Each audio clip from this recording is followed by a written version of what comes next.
Hi, I'm Eddie Obeng, and this is How. Daily, I bring you a different way of getting stuff done, how to get stuff done. Today, I want to look at the process of helping people to learn and transmit it into the organization so it embeds creating a more resilient, more knowledgeable, more effective and capable organization. It's called the Learner's Journey. Let's jump on Cube and I'll take you through it. So we're on Cube. Here's Kelvin. Kelvin helps me make the podcasts.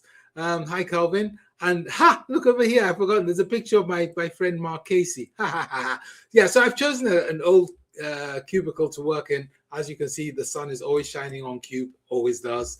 So let's have a look at this particular pet, this one we've got here, which is called Learner's Journey. So you will be familiar with things like this. There'll be a course, like an e-learning course, and they'll give you a little flow charty thing to show you how you move from one stage to another. Or maybe you're learning a language and they've got nice little diagrams with flags or something like that. Or maybe you are just on a course. And they always have these journey-ish things, okay? And it seems like they're explaining something and it seems like it'll make a difference in the real world, except unfortunately in our new world, it doesn't. Let me try and explain to you what the challenge is. Okay, so what happened to all of us as we saw the world accelerate in terms of the pace of change, and we saw our ability to learn stay roughly the same and flat. And this, of course, is what I call midnight, and you would have seen the TED Talk. And if you haven't, go and watch it. It'll change your life. Okay, so we're now living on this side where basically change can outstrip our ability to learn. So when that happens, we have a challenge, because in the old world, we'd have a hierarchy like this. The boss probably was older than you. That was the common thing. Why? Because once upon a time, the organization was very small and the boss joined at the bottom, and then the organization grew over years. And so the organization grew downwards. And so the boss really relatively stays in the same place. But what that means is in terms of their learning, they get to experience a lot of what's happening over a long period of time.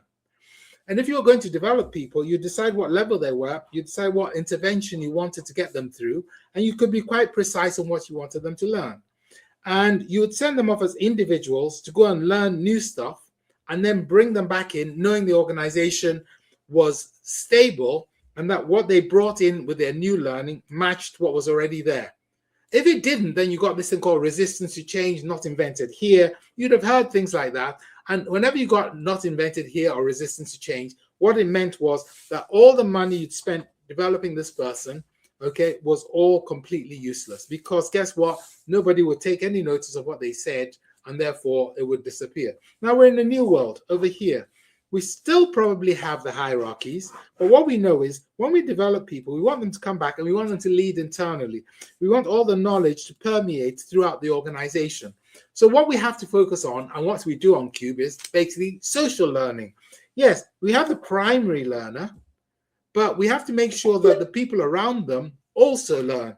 So their line manager learns, their team learns, and so on. So we don't just concentrate on the learner's journey as the individual who's doing the learning.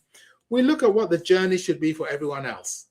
And to make that happen, we have to think about a little bit more than just the flow charts relating to that learner. So when we talk about learner's journey in the new world, we're talking about something which looks a little bit more like this in our conception. So along here, we just got a timeline, which is quite important. And then what we probably start with is, what are the key learnings? So we'd have a training needs. We say, well, we need to do something on resilience. We need to do something on business. I don't know what it is. But you would have modules spread out. Why spread out? Because in between each module, you want to give them time to be able to actually do something and to apply it. So you don't want to deluge them with information they can't apply. You give them a little bit, then you send them off to do some stuff.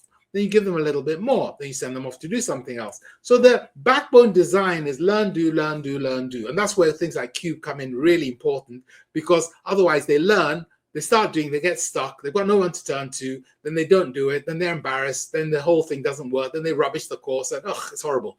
Okay.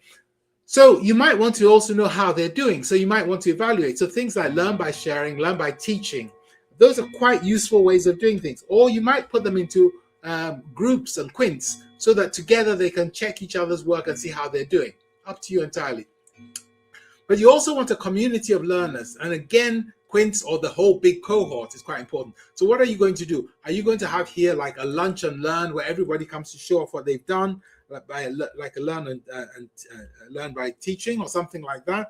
I don't know. So what's going to happen here?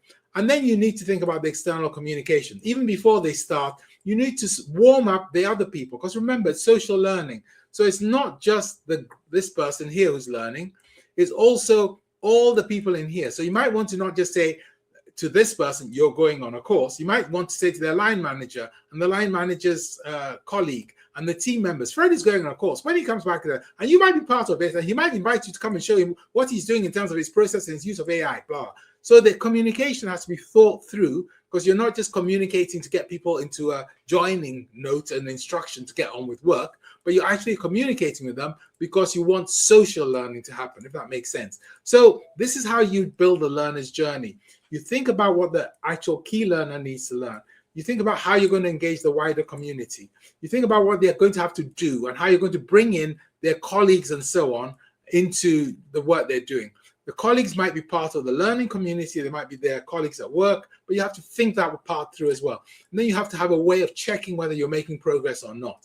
So that's a learner's journey. We generally do it, as always, with sticky steps, always writing in sentences so it's clear, so we can collaborate as we design it. We would design it with the client because they know what's coming up. You don't design it so that in week 3, it's batches that bumps into the budget week or something like that. You schedule it so that it's clear learning, clear doing, clear engaging, and that's how you make social learning work. Subscribe to the channel if you want to learn more. Follow the newsletter on LinkedIn. And far more importantly of all, if you get stuck, read a quick guide. I've been Eddie Openg.